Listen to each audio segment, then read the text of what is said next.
où tout est bon. Alors on pourrait multiplier ce type de citations. Alors, le tremblement de terre de Lisbonne, et puis la comète, il y a trois choses qui marquent le revirement. Le tremblement de terre de Lisbonne, je viens d'en parler, qui remet en cause le confort de l'explication physico-théologique, parce qu'on ne peut pas vraiment admettre que Lisbonne était programmée, c'est des textes qui le disent à l'époque, est-ce que Lisbonne est programmée comme une horloge qui fait qu'à midi, ça sonne 12 coups?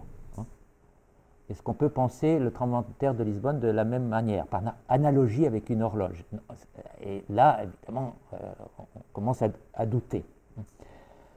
L'autre événement, c'est la comète. L'astronome Halley a donc été le premier à prévoir le retour d'une comète. C'est la comète qui porte son nom. Il est mort en 1742, avant qu'elle revienne, mais il avait prévu le retour de la comète. Alors ça bouleverse les conceptions du temps, parce que traditionnellement on imaginait que la comète annonçait une catastrophe. Donc on voyait une comète dans le ciel, on savait que soit un roi allait mourir, soit une catastrophe naturelle allait se produire. Donc c'est vraiment le signe par excellence, le signe qui ne trompe pas, c'est le passage de la comète. Quand l'astronomie vous disent mais non, les comètes sont des phénomènes totalement naturels, ils reviennent périodiquement, on peut même prédire le moment où il va revenir, tout s'écroule. La comète n'a donc plus cette fonction. Mais paradoxalement, la vulnérabilité croît. Parce que quand la comète paraît, c'est un signe du ciel, vous avez quand même le temps de prendre des dispositions, et notamment d'assurer le salut de votre âme, avant que la catastrophe arrive. Alors qu'avec l'astronomie, on laisse entendre que les trajectoires des comètes pourraient menacer la Terre, et qu'une comète pourrait très bien soit frôler la Terre, soit entrer en collision avec la Terre. Donc, la connaissance scientifique, dans ce cas-là, augmente la vulnérabilité. C'est parce que les gens vont avoir encore plus peur de la comète, parce qu'on leur dit que, scientifiquement que la comète pourrait détruire la Terre.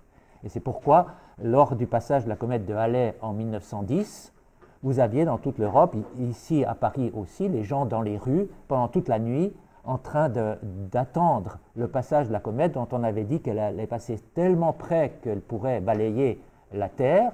Ça a suscité une énorme littérature de fiction, mais ça a aussi fait la fortune de tous les vendeurs d'amulettes et d'autres préservatifs contre les dangers de la comète. Donc vous voyez que le progrès scientifique ne diminue pas forcément la vulnérabilité. C'est, je crois, un bel exemple. Et puis le cas du paratonnerre est extraordinaire, parce qu'avant, vous avez vu dans l'image, on voyait Dieu dans le ciel avec la foudre qui allait jeter la foudre sur la ville et provoquer l'incendie pour punir les hommes. Quand on invente le paratonnerre, c'est à peu près au même moment que Lisbonne. Le paratonnerre est inventé au milieu du XVIIIe siècle. Bon, il y a différentes expérimentations qui sont faites. Il y a certains savants qui en sont morts de l'expérimentation du paratonnerre, mais ça a posé de terribles problèmes. Parce que qui a commencé à utiliser les paratonnerres?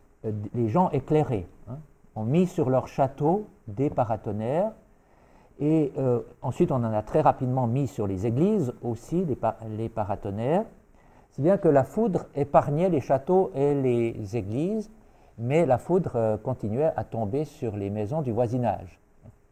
Donc il y a eu des procès et des protestations des collectivités pour dire mais il faut faire enlever le paratonnerre, parce que les paratonnerres détournent de leur cible la foudre divine et punit des gens qui ne méritent pas d'être punis.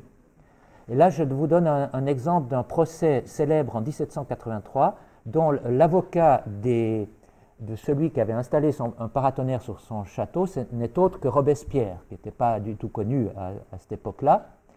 mais qui a fait une plaidoirie célèbre, hein, et qui a gagné le procès, hein, puisqu'il défendait donc un seigneur qui avait mis un paratonnerre sur son château contre la collectivité locale qui voulait le faire enlever ce paratonnerre. Il explique dans les textes qui sont projetés, vous voyez, et il explique que finalement, mettre un paratonnerre, ce n'est pas du tout ce qu'on croit, c'est-à-dire ce n'est pas se protéger de la punition divine, hein, ce n'est pas échapper au courroux divin. Hein. La même problématique va se poser avec la vaccination. Hein. On dira, mais se faire vacciner, c'est se prémunir contre une maladie que Dieu pourrait vous envoyer pour vous punir de votre mauvais comportement. Donc il ne faut pas vacciner. C'est la même logique. Et ici, Robespierre dit, mais non, ce n'est pas du tout ça. C'est que Dieu permet aux hommes de mieux connaître le fonctionnement des lois de la nature, et donc il est très content qu'on mette des paratonnerres, et qu'on devrait plutôt rendre grâce à Dieu, hein, d'arriver aujourd'hui, par des moyens techniques, de se prémunir contre des choses contre des malheurs qui ont fait beaucoup de dégâts et de victimes jusqu'alors. Donc on est dans un moment où la science et la religion se séparent en quelque sorte. Hein. Et ça va devenir de plus en plus comme ça. L'autre exemple qui est tout à fait caractéristique du passage de l'ancien au nouveau système, c'est la lutte contre la tuberculose. Parce que la tuberculose nécessite, au fond, permet la mise en place de prévention, politique de prévention. Dans ces affiches de la fin du 19e, vous voyez qu'on utilise encore le terme ancien, on parle de fléau, on ne dit pas une grande catastrophe, on dit un grand fléau. Et ce qui est intéressant dans ces affiches, c'est qu'on explique évidemment la tuberculose, on l'explique scientifiquement, on sait très bien de quoi elle vient, mais donc c'est un phénomène naturel, hein, la maladie a un cycle naturel, mais on essaye ici de viser des responsables qui sont bien évidemment les populations, les pauvres, hein, qui s'entassent dans des maisons, les pauvres qui sont alcooliques. Hein. Il y a là un modèle social qui est mis en évidence, on stigmatise une population, et c'est tout à fait paradoxal, parce qu'en réalité, au départ, la tuberculose, c'était plutôt une maladie de riches, hein, ce n'était pas une maladie de pauvres. Mais là, on a un déplacement qui est fait à la fin du 19e, et qui aboutit à la mise en place de procédures de lutte contre la tuberculose. C'est un phénomène qu'il faut bien comprendre globalement, hein, c'est que si vous expliquez tout par la science, hein, si vous trouvez des explications naturelles à toutes les calamités, en même temps, on déresponsabilise. Hein. Ce n'est plus les hommes, les collectivités qui sont responsables, c'est la nature, hein, puisque le virus, il est dans la nature, hein, ce n'est pas les hommes qui en sont responsables. Donc il y a d'une certaine manière, on déresponsabilise, mais on crée une incertitude par rapport à ce qui peut arriver, hein, parce qu'avant, dans la société ancienne, on savait très bien que si on avait des comportements qui étaient en marge, hein, si on s'éloignait du modèle moral et social, on risquait la punition. Ici, on est dans l'incertitude. Hein. Il y a un hasard qui fait que la tuberculose va vous tomber dessus. La maladie va vous tomber dessus. Donc, l'incertitude est angoissante.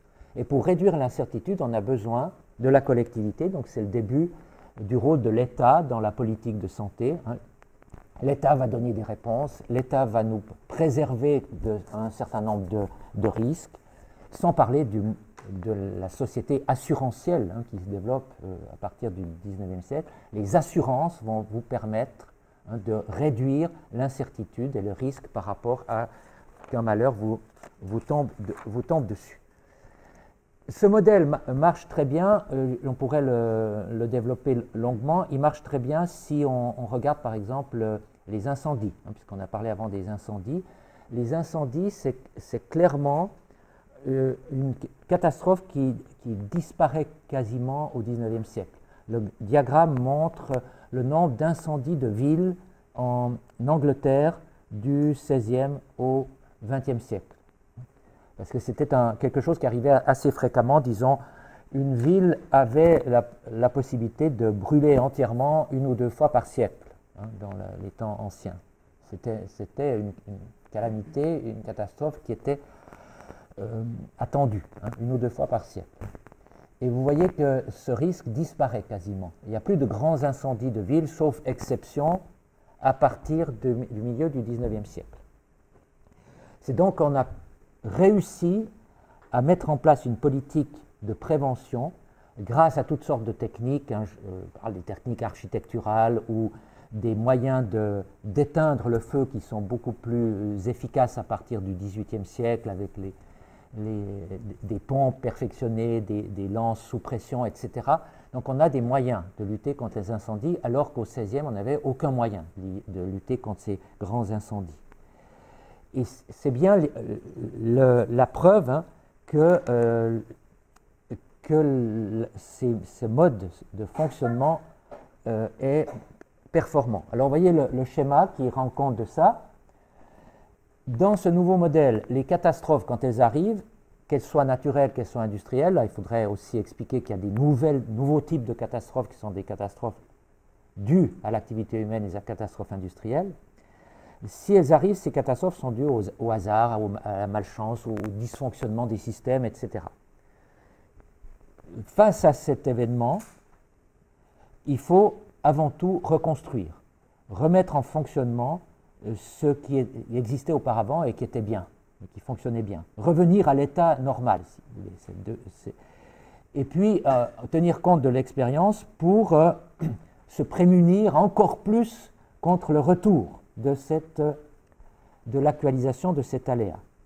Donc, on stabilise, si vous voulez, la société par réaction. On ne restaure pas simplement le système ancien, mais il y a là une attitude beaucoup plus active de réaction qui permet, en résumé, de dire que cette fois-ci, dans ce nouveau modèle, la catastrophe va vraiment produire du social. C'est-à-dire, à partir de l'expérience de la catastrophe, on va développer un certain nombre de procédures qui fait que ce modèle, c'est le modèle qui passe par la promotion des assureurs, des ingénieurs et des techniciens. Ce sont eux qui vont jouer le rôle essentiel. Ce sont les acteurs essentiels, les ingénieurs et les techniciens. J'ai là une citation du XIXe siècle. Les sciences physiques, tous les jours plus audacieuses et plus puissantes, prodigueront leurs efficaces secours. C'est la science qui va secourir. Ce n'est pas le changement de comportement moral. C'est la science qui va donner la réponse. Et cette formule est d'une certaine manière déresponsabilisante parce que on a tendance à évacuer la responsabilité humaine, bon, sauf les cas de bouc émissaire, c'est un autre problème, mais on naturalise totalement les choses. Un accident, une catastrophe est dans l'ordre des choses, c'est quasiment normal. Dans la société industrielle, c'est normal qu'il y ait des accidents. C'est normal que de temps en temps un train déraille. C'est normal qu'il y ait un coup de grisou dans les mines. C'est normal qu'il y ait une chaudière, une machine à vapeur qui éclate. Ça fait partie des risques. Et personne n'est responsable. Ça fait partie des risques, personne n'est responsable, mais la société prend les choses en main en développant les assurances. Par les assurances, on déplace la responsabilité. J'en arrive, pas être trop long, j'en arrive au troisième modèle. Là, vous avez une image qui montre l'image du tsunami de 2004.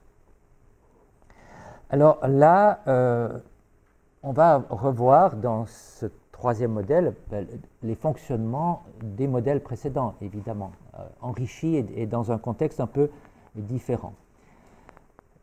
C'est plus tellement l'homme qui est immoral dans ce cadre-là, mais on l'a dit à propos du tsunami de 2004, c'est la nature qui est immorale.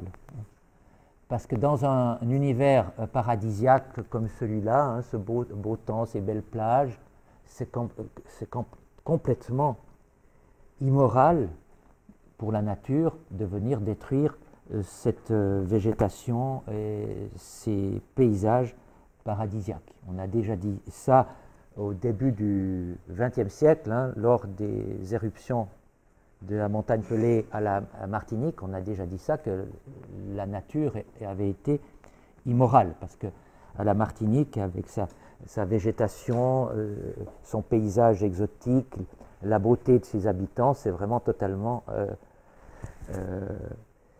déplacé d'avoir une catastrophe.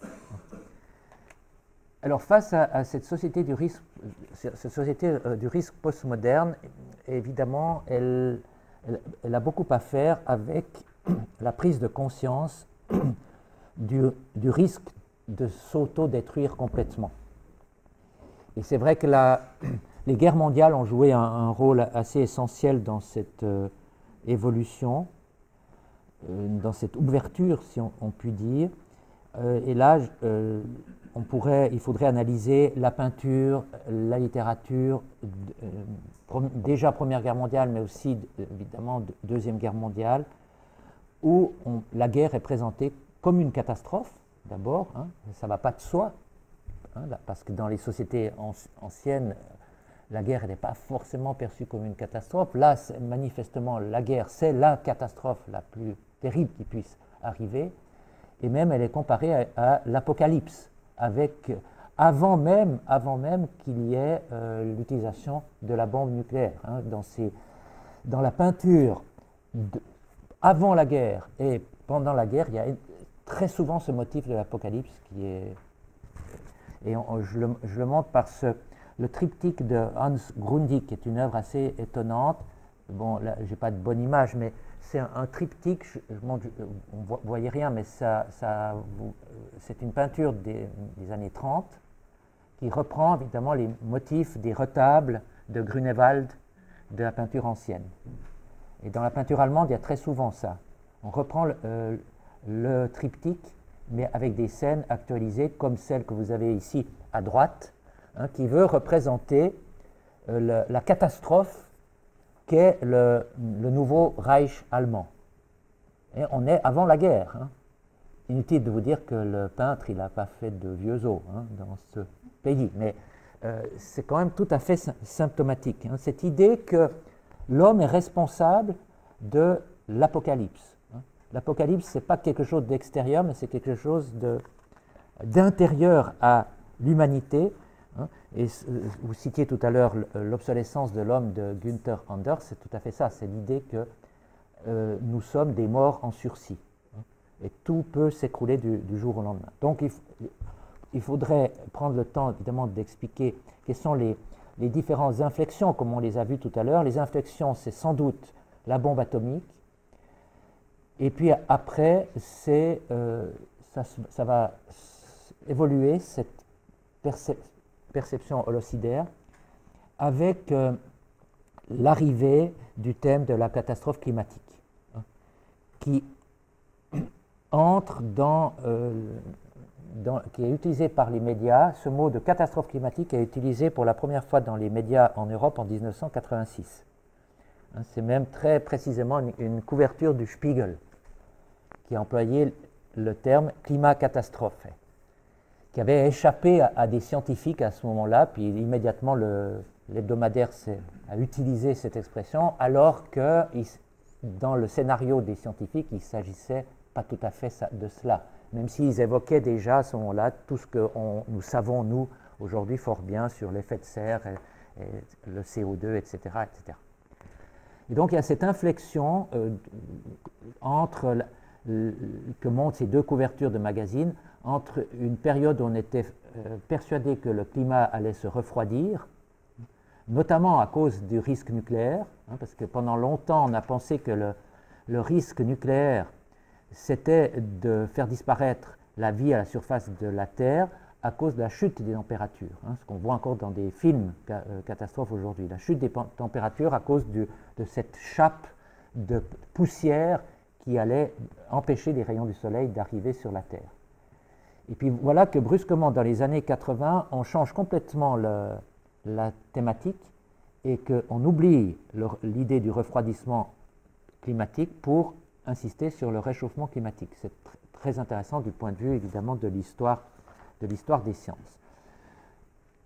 Et puis après, les catastrophes liées à l'explosion des réacteurs nucléaires. Bon, Tchernobyl a joué sans doute un rôle majeur. Là-dedans, je n'insiste pas. On est dans une société de plus en plus vulnérable. Et cette société vulnérable, elle l'est à cause de son organisation sociale elle-même. Et j'aime bien illustrer cette thématique par cette toile, et je crois qu'il manque le nom du peintre, qui est un peintre, un écrivain qui s'appelle Friedrich Dürrenmatt, qui peint aussi à ses heures et qui a, en 1966, il a fait ce tableau qui s'appelle La catastrophe. Et vous voyez qu'il n'y a absolument rien de naturel dans cette évocation de la catastrophe. C'est vraiment le collapse des systèmes techniques avec les ponts qui s'écroulent, les chemins de fer qui déraillent, etc., etc. On est dans une vision où la catastrophe, elle est effectivement due à l'activité humaine. Et ce changement de paradigme se marque aussi par un nouveau vocabulaire. Le mot nouveau dans ce contexte, c'est le mot risque. Jusque dans les années 1960-70, le mot risque est très peu utilisé en français. Le mot risque, c'est un terme technique du droit et un terme technique des assurances. Mais on n'emploie jamais le terme risque pour dire que quand vous allez faire du ski, vous risquez de déclencher une avalanche, ou bien que l'expression de risque sanitaire, ça n'existe pas non plus. Ce sont des conceptions, une extension du concept de risque à tous les domaines de la vie qui datent des années 1970 et qui sont, certains chercheurs ont montré que ça peut être un substitut à une notion qui faisait très peur dans les années 70, qui était la notion de crise. On a beaucoup parlé de crise dans les années 70, notamment en relation avec la crise du pétrole. Et que le mot crise fait peur, on a substitué au concept de crise le concept de risque, qui paraît plus détaché et qui est plus scientifique, si on veut. Et alors, qu'est-ce que ça veut dire, le risque? Et cet accroissement de la société, de la vulnérabilité. Le risque, c'est quelque chose qui doit être mesurable, cartographiable et quantifiable. Le risque, on doit forcément pouvoir le traduire par des probabilités et le dessiner sur des cartes. Sinon, ça n'existe pas.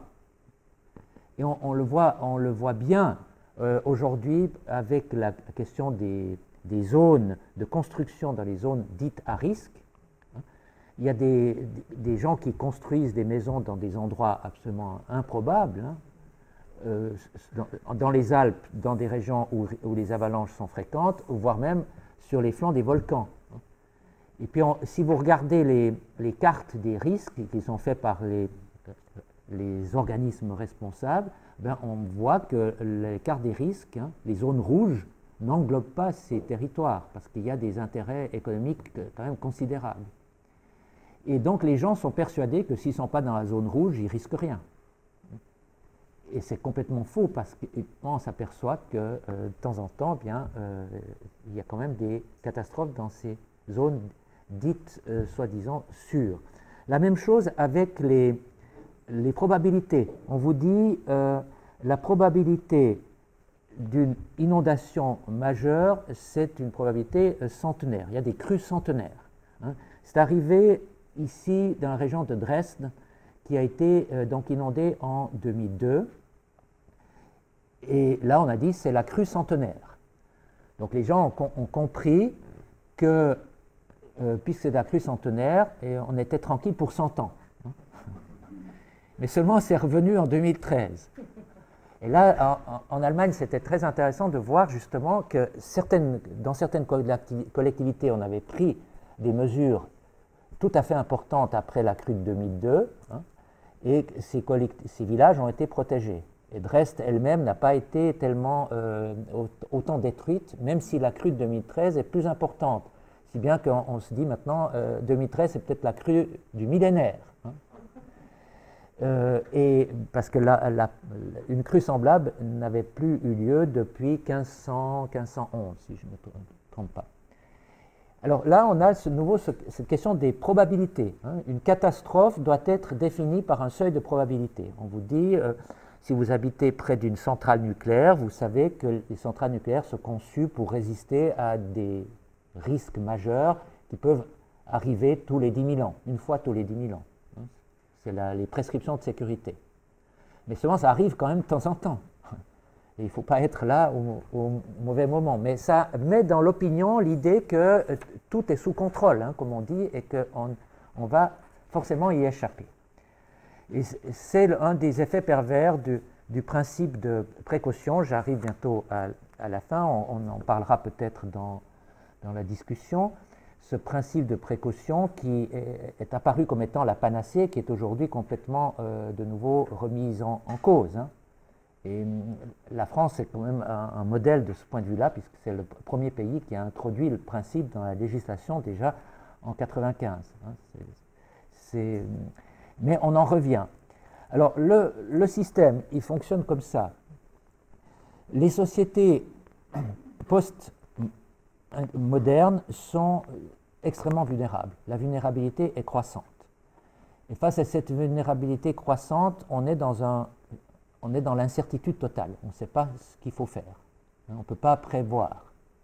On peut pas, rien n'est sous contrôle. C'est vraiment le contraire de la société de la protection où on se disait les scientifiques, les ingénieurs, les technocrates, ils vont tout résoudre. Ils vont contrôler l'ensemble des risques. Là, au contraire, on vous dit non, rien n'est sûr. On est dans l'incertitude totale. Donc, il faut veiller à prendre des mesures pour minimiser le risque.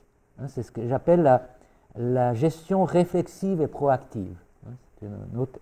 Et là, contrairement à la période précédente, ce n'est pas la catastrophe qui crée du social, mais ce sont les pratiques sociales qui créent la catastrophe d'une certaine manière. Là, on inverse de nouveau le regard. Hein. Ce sont les pratiques sociales qui font que des aléas qui existent depuis toujours vont devenir des catastrophes. Mais on est dans l'incertitude parce que c'est ces risques qui nous menacent aujourd'hui, c'est-à-dire ce risque post-industriel ou post-moderne, il est par définition organique. Hein, je pense aux maladies émergentes, aux virus, etc. On a eu de beaux exemples ces 20 dernières années. Il est ce risque adaptatif, c'est-à-dire prend des formes qui sont totalement imprévisibles. Il est mutant, il est invisible, furtif. Hein, on le sait bien avec l'actualité du terrorisme. Hein, on sait très bien qu'on est à l'abri nulle part. Hein, et nous devons composer avec ce type de risques. Donc des risques tous azimuts qui font que la catastrophe est toujours présente maintenant. On ne peut pas y échapper. Or, ce modèle, déjà pas mal incertain et inquiétant, est probablement en train de se modifier. Il y a peut-être un nouveau modèle qui va se mettre en place, dont les prémices, c'est sans doute les attentats du 11 septembre, hein, qui mettent le terrorisme parmi les risques majeurs de nos jours. Et à nouveau, Fukushima, en 2011, modifie quand même la perspective, parce qu'à la fois là, on a une combinaison entre un risque naturel aggravé, démultiplié par l'impéritie humaine, puisque ce risque naturel provoque une catastrophe industrielle. C'est un cas de figure totalement inédit. Alors aujourd'hui, mais ça on va en parler dans la discussion, je pense. Je m'excuse d'être un peu long, mais laisser aller à sortir un peu de mon cadre, mais j'arrive à la fin. Je crois que ce qui est frappant dans la perspective de ce nouveau modèle, c'est qu'on est à nouveau dans une société qui est traversée par des mythes de toutes sortes, où à nouveau les prophètes qui étaient légions dans les sociétés anciennes ont nouveau pignon sur rue, même si on ne les appelle pas forcément prophètes, mais on les appelle experts de nos jours, mais c'est à peu près la même chose. Et on voit l'irruption à nouveau d'un vocabulaire religieux qui est tout à fait frappant quand on analyse la presse, les médias. Des mots comme immoralité, irréversibilité, rémission, indulgence, c'est des mots du vocabulaire religieux qui sont aujourd'hui repris dans des contextes totalement nouveaux. L'immoralité, je l'ai fait comprendre, dans les sociétés anciennes, l'immoralité c'était avant tout l'immoralité sexuelle. Le grand péché de la société ancienne, c'est le péché sexuel, le péché de paillardise. Le grand péché actuel, l'immoralité actuelle, c'est l'immoralité écologique. Le grand péché, c'est d'être un pollueur. Mais on emploie les mêmes termes. On parle justement d'immoralité dans le domaine écologique. On parle d'irréversibilité. Mais dans les sociétés anciennes, l'irréversibilité, c'était la damnation éternelle. La damnation éternelle due au comportement moral irresponsable. Aujourd'hui, l'irréversibilité, c'est la même chose, mais due au comportement écologique, qui fait qu'on ne pourra plus, à un moment donné, revenir en arrière. Il y a ce bel exemple dans le land art américain, une expérience célèbre. Je veux quand même la raconter parce que je trouve que c'est magnifique. On prend une caisse à sable, vous partagez la caisse à sable en deux. D'un côté, c'est du sable blanc, de l'autre côté, c'est du sable noir. Vous mettez un gamin dedans, vous lui dites de tourner dans le sens des aiguilles d'une montre, et qu'est-ce qui se passe? Le sable se mélange. Et on n'a plus ni sable noir ni sable blanc, mais on a du sable gris. Puis après, vous lui dites, mais fais la chose dans le mouvement inverse. Et évidemment, on n'arrive jamais à la situation de départ. Et ça, c'est l'irréversibilité dans le domaine de l'environnement. Je crois que c'est tout à fait ça.